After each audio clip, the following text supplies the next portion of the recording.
Good morning all of you. आइए, पिछली कक्षा में हमने पार्ट नंबर 1 चैप्टर नंबर 1 वर्ण विचार के बारे में पढ़ा था और आज हम पढ़ते हैं शब्द विचार चैप्टर नंबर 2 पार्ट नंबर 2 शब्द विचार अर्थात शब्द किसे कहते हैं। शब्द किसे कहते हैं तो देखिए परिभाषा के आधार पर कि एक या एक से अधिक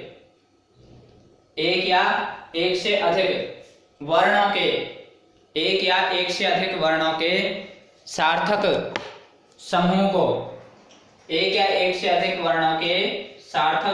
को शब्द कहते हैं।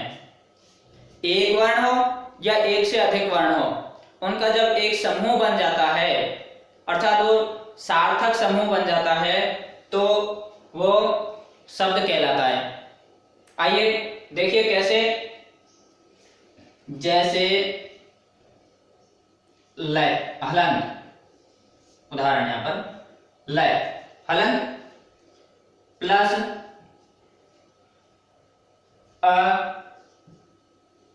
प्लस तय हलंत प्लस आ, ये कुछ वर्ण है हमारे पास। कुछ वर्ण लिए तो देखिए आधा लय और अ, और इनको जब मिलाया हमने तो ये बन गया ल।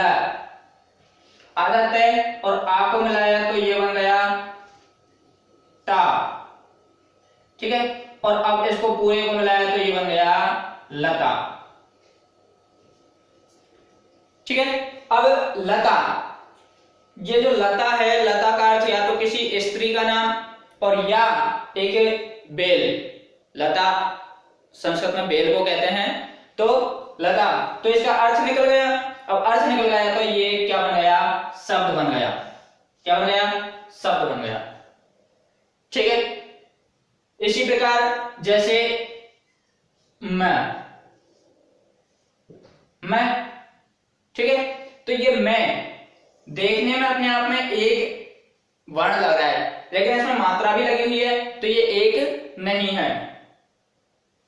एक से अधिक वर्ण देखने में एक लग रहा है, इसलिए ये अपने आप में एक सार्थक है, अपने आप में एक सार्थक है। और सार्थक है तो इसका अर्थ निकलता है मैं, मतलब स्वयं के बारे में, माई सेल्फ, अपने खुद के बारे में, हाँ। तो इस प्रकार से यह भी एक शब्द है। हाँ, अगर ये मैं होता तो ये शब्द नहीं है क्योंकि इसका कोई अर्थ नहीं है, या फिर हलंत वाला मैं होता तो इसका भी कोई अर्थ नहीं है, इसलिए यह शब्द नहीं है। तो इस प्रकार से दूसरा, अब जैसे लता है, लता शब्द के टुकड़े किए तो लय और ता, इसके भी हमने टुकड़े किए तो आधा लय आधा तय आ। अब इससे आगे टुकड़े हम नहीं कर सकते तो ये तो हुए वर्ण और ये हुआ शब्द, ठीक। आइए आगे चलते हैं कि जो शब्द हैं उन शब्दों को कितने भागों में बांटा है, शब्दों को कितने भागों में बांटा गया है। तो शब्दों को 4 भागों में बांटा गया है। कितने भागों में, 4 भागों में। कैसे कैसे, सबसे पहला नंबर है उत्पत्ति या स्रोत के आधार पर, कि शब्दों की उत्पत्ति कहां से हुई, उनका जन्म कहां से हुआ, वो आए कहां से। तो उत्पत्ति या स्रोत के आधार पर शब्दों को बांटा गया है, ठीक है। दूसरा रचना और बनावट के आधार पर, रचना और बनावट के आधार पर, कि जब शब्दों की उत्पत्ति हो गई, उनका जन्म हो गया, शब्द हमारे पास आ गए तो उनको बनाएंगे कैसे, रचना बनावट के आधार पर बना लिए। अब बना के जब तैयार हो गए ये तो उनका प्रयोग भी करना है। प्रयोग कहां करना है, कैसे करना है, तो प्रयोग के आधार पर, तीसरा नंबर। और अब प्रयोग भी कर लिया तो अर्थ के आधार पर कि उनका अर्थ क्या होता है, शब्दों का अर्थ क्या होता है। इस प्रकार से 4 प्रकार के होते हैं। आइए एक एक के बारे में पढ़ते हैं हम। उत्पत्ति या स्रोत के आधार पर, उत्पत्ति या स्रोत के आधार पर शब्द 4 प्रकार के होते हैं। पहला तत्सम, तत्सम अर्थात उसके समान, अर्थात जो संस्कृत के जो शब्द होते हैं अपनी मूल भाषा के, और मूल भाषा हमारी संस्कृत है, तो संस्कृत के जो शब्द होते हैं वो तत्सम कहलाते हैं। जैसे देख सकते हैं हम घृत, कर्ण, ठीक है, विस्तार पूर्वक बाद में पढ़ेंगे। तो तत्सम, तत्सम जो संस्कृत के होते हैं वो तत्सम होते हैं। तद्भव, तद का मतलब उससे और भव मतलब उत्पन्न, संस्कृत से अपने बदले हुए रूप में, संस्कृत से अपने रूप बदल करके जो हिंदी में प्रयोग किए जाते हैं वो तद्भव शब्द होते हैं, ठीक है। अर्थात संस्कृत के शब्द होते हैं वो तत्सम होते हैं, जो हिंदी के होते हैं वो तद्भव होते हैं। देखिए जैसे घृत है ये तत्सम है, तो इसका तद्भव होगा घी। कर्ण, और कर्ण का तद्भव होगा कान, ठीक है, इस प्रकार से। आइए नंबर 3 पे देशज या देशी शब्द। देशज या देशी शब्द जो न संस्कृत के होते न हिंदी के होते, इन शब्दों को हम अपनी बोली या भाषा के आधार पर अपनी सुविधा के अनुसार अपने आप ही हम बना लेते हैं। जैसे लोटा, छोरा, ये न तो संस्कृत के शब्द हैं न ही ये हिंदी के शब्द हैं। इसके अलावा लुंगी, इडली, सांभर, ये दक्षिणी बोलियों के शब्द हैं। तो अपनी बोली के आधार पर जो अपने आप में देशी शब्द बना लिए जाते हैं, जैसे उपला आदि। विदेशी शब्द जो विदेशी भाषाओं से आए हैं, जैसे बोतल, हिंदी शब्द है ही नहीं कुछ। ट्रेन, ट्रेन का हिंदी हम लिखेंगे तो रेल, RAL, रेल, रेल भी अंग्रेजी है। ऐसे करके बटन, कोट, पैंट, शर्ट, सारे अंग्रेजी के शब्द हैं। इस प्रकार से तो ये विदेशी भाषाओं से आए हुए शब्द। और इसके अलावा इसमें एक और होता है संकर वर्ण,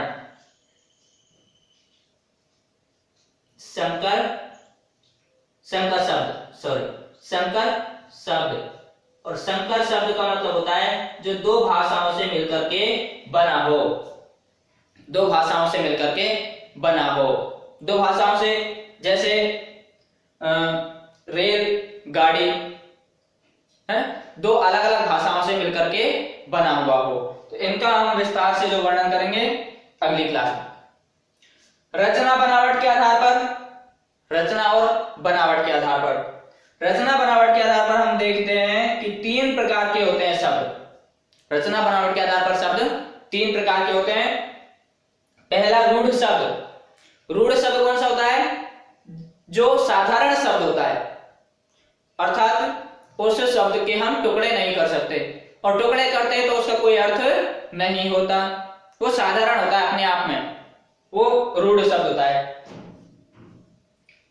इसके अलावा रूढ़ शब्द में कुछ भी हम ले सकते हैं, घर, ठीक है। इस प्रकार से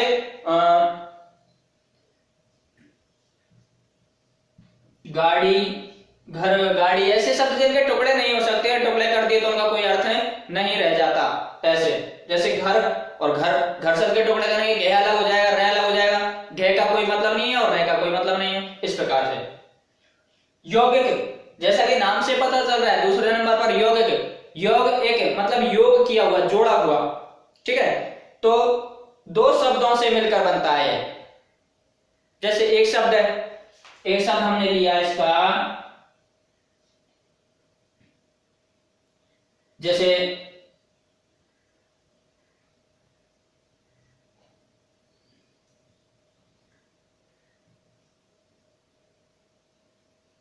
अनजान, ठीक है। हमारे पास अनजान शब्द है, अनजान शब्द के हम टुकड़े करेंगे, अन अलग कर लिया और जान अलग कर लिया। जान का मतलब जान पहचान वाला, और अन लगा दिया, अन का मतलब बिना या नहीं, तो जो जिससे हमारी जान पहचान नहीं है। दोनों शब्दों के अलग अलग अर्थ हैं। जैसे विद्यालय, विद्यालय और विद्यालय, इसको हम 2 टुकड़ों में विभक्त करेंगे तो विद्या और आलय। विद्या का मतलब विद्या ज्ञान और आलय का मतलब घर है। तो हो गए, दोनों का अर्थ अपने आप में अलग होता है। तो इस प्रकार ये यौगिक शब्द होते हैं। ठीक है, अब हम बात करते हैं योग रूढ़। इसमें यौगिक होता है और रूढ़ होता है, अर्थात शब्द तो ऐसे होते हैं कि जिनके टुकड़े करने पर दोनों का अपने आप में अलग अलग अर्थ होता है यौगिक की तरह, लेकिन उसका तीसरा अर्थ निकलता है, तीसरा अर्थ निकलता है, और तीसरा अर्थ निकल करके रूढ़ हो जाता है, उस तीसरे अर्थ के टुकड़े नहीं कर सकते। और जैसे बहुव्रीहि समास के जो उदाहरण है वो इसके अंतर्गत आते हैं, जैसे गजानन,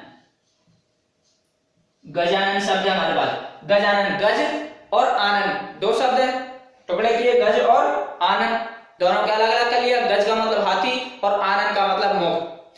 हाथी का मुख किसका है? गणेश जी का, और तो गणेश जी हुआ रूढ़, गणेश जी, गणेश के टुकड़े हम नहीं कर सकते, है ना। इस प्रकार से वो रूढ़ बन जाता है, और रूढ़ नहीं तो यौगिक भी बन जाता है, लेकिन योग रूढ़ में तीसरा अर्थ निकलता है। ठीक है, इस प्रकार से। और यौगिक और योग रूढ़ में उपसर्ग, प्रत्यय, संधि और समास, उपसर्ग, प्रत्यय, संधि और समास, ये चार प्रकार के शब्दों का इसमें प्रयोग किया जाता है, और रूढ़ शब्द अपने आप में रूढ़ होता है। आइए आगे चलते हैं प्रयोग के आधार पर। प्रयोग के आधार पर शब्द दो प्रकार के होते हैं, विकारी शब्द और अविकारी शब्द। जैसा कि नाम से पता चलता है, विकारी, विकार मतलब परिवर्तन, बदलाव, कि जो शब्द लिंग, वचन, काल, पुरुष के अनुसार बदल जाते हैं और उनमें परिवर्तन हो जाता है वो विकारी कहलाते हैं।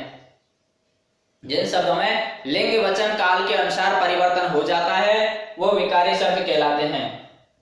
और विकारी शब्द चार प्रकार के होते हैं, संज्ञा, सर्वनाम, विशेषण और क्रिया। ये ऐसे शब्द हैं इनमें लिंग, वचन, काल के अनुसार परिवर्तन हो जाता है। जबकि अविकारी वे शब्द जिनमें लिंग, वचन, काल, पुरुष के अनुसार परिवर्तन नहीं होता, बदलाव नहीं होता। अविकारी, ए का मतलब नहीं, विकार मतलब परिवर्तन, जिनमें परिवर्तन नहीं होता वो अविकारी कहलाते हैं, और इनको ही हम अव्यय कहते हैं, इनको ही हम अव्यय कहते हैं। ये चार प्रकार होते हैं, क्रिया विशेषण, समुच्चय बोधक, संबंध बोधक और विस्मयादि बोधक। इस प्रकार से ये प्रयोग के आधार पर दो प्रकार होते हैं, विकारी, अविकारी, और ये भी फिर चार प्रकार के होते हैं। आइए बात करते हैं अर्थ के आधार पर। अर्थ के आधार पर शब्द दो प्रकार के होते हैं, सार्थक और निरर्थक, सार्थक और निरर्थक। अब बात आती है कि हमने परिभाषा में पढ़ा है कि वर्णों के सार्थक समूह को शब्द कहते हैं, कि शब्द बनेगा ही तब जब वो कैसा होगा? सार्थक होगा। लेकिन अब बात यहाँ पर निरर्थक की कैसे आई, कि जब शब्द की वो समूह बनाया वो निरर्थक है तो शब्द कैसे होगा? इसके लिए देखिए कि कई बार क्या करते हैं हम कि सार्थक शब्दों के साथ में निरर्थक शब्दों का प्रयोग कर लेते हैं बोली भाषा के रूप में। वो होते नहीं है लेकिन बोली भाषा में अपन प्रयोग में कर लेते हैं तो वो निरर्थक हो जाते हैं। जैसे देखिए हम बोलते हैं चाय वाय, चाय वाय, चाय का तो अर्थ होता है लेकिन वाय का कोई अर्थ नहीं होता। ऐसे अपनी सुविधा के अनुसार बोल लेते हैं चाय वाय, पानी वानी, है इस प्रकार से। तो इनका जो पहला शब्द होता है उसका तो मीन्स होता है, उसका तो अर्थ होता है, लेकिन साथ में लिए हुए का कोई अर्थ नहीं होता, वो निरर्थक होता है, लेकिन उसे अपनी बोली के अनुसार उपयोग में ले लेते हैं। देखिए सार्थक शब्द, जो सार्थक शब्द हैं तो उनका कुछ ना कुछ अर्थ होता है जो सार्थक शब्द होते हैं, और ये 8 प्रकार के होते हैं। सबसे पहले एकार्थी, एक अर्थ देने वाले, अनेकार्थी जिसके अनेक अर्थ होते हैं, विलोम, विलोम शब्द उल्टा अर्थ देते हैं, पर्यायवाची अपने जैसे ही जाति के शब्दों को बताते हैं, अपने जैसे शब्दों को बताते हैं, उपनाम बताते हैं। युग्म शब्द ये जोड़े के रूप में होते हैं जो एक जैसे होते हैं लेकिन उनके अर्थ अलग अलग होते हैं। एकल शब्द, एकल शब्द जो एक वाक्यांश के लिए एक शब्द जो होता है, वन वर्ड अंग्रेजी में जिसे बोलते हैं, वो एकल शब्द। समूहवाचक, समूहवाचक वो होता है एक ही शब्द से पूरे समूह का पता चले, जैसे सेना। हाँ, समूहवाचक संज्ञा जो हम पढ़ेंगे उसमें आएगा कि जैसे सेना, कक्षा, भीड़, टोली, दल, पार्टी, गैंग, गिरोह, तो ये शब्द इसमें आते हैं, एक ही शब्द से पूरे समूह के बारे में पता चले। और श्रुति सम भिन्न अर्थ, श्रुति सम भिन्न अर्थ, 8वें नंबर का श्रुति सम, सुनने में समान, सुनने में समान, और अर्थ भिन्न, जिसका अर्थ भिन्न होता है, जैसे शस्त्र, शास्त्र, अस्त्र, शस्त्र, ऐसे। तो सुनने में एक जैसे होते हैं लेकिन उनके अर्थ भिन्न होते हैं। ये इन सबको हम आगे व्याकरण में पूर्ण रूपेण उदाहरण के आधार पर पढ़ेंगे। तो इस प्रकार से आज हमने शब्द के बारे में बात की, पार्ट नंबर 2। और इसी के अंतर्गत एक बात और है कि पद किसे कहते हैं। पद कि देखिए, जब तक जो शब्द है वो अकेला है तब तक वो क्या होता है, एक शब्द होता है, तब तक वो एक शब्द होता है। लेकिन उस शब्द को जब हम वाक्य में प्रयोग कर देते हैं और उसकी एक पहचान बन जाती है कुछ, तो वो पद कहलाता है। जैसे भोजन,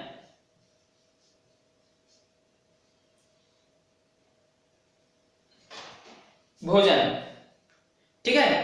तो यहां पर एक शब्द है भोजन, तो भोजन यहां पर अकेला है, सिंगल है, तो ये क्या है, एक शब्द है। लेकिन इसको हम वाक्य में प्रयोग करेंगे कि आज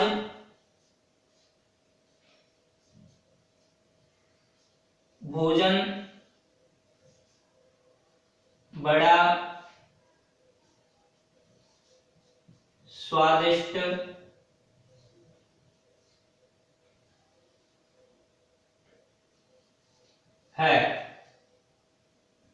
आज भोजन बड़ा स्वादिष्ट है, ठीक है। तो यहाँ पर जो भोजन है, ये भोजन शब्द को हमने जब वाक्य में प्रयोग कर लिया तो इसकी कुछ ना कुछ पहचान बन गई कि ये संज्ञा है, स्त्रीलिंग है, पुल्लिंग है, क्या जो भी है, इस प्रकार इसकी पहचान बन गई, तो ये पद बन गया, तो ये पद बन गया।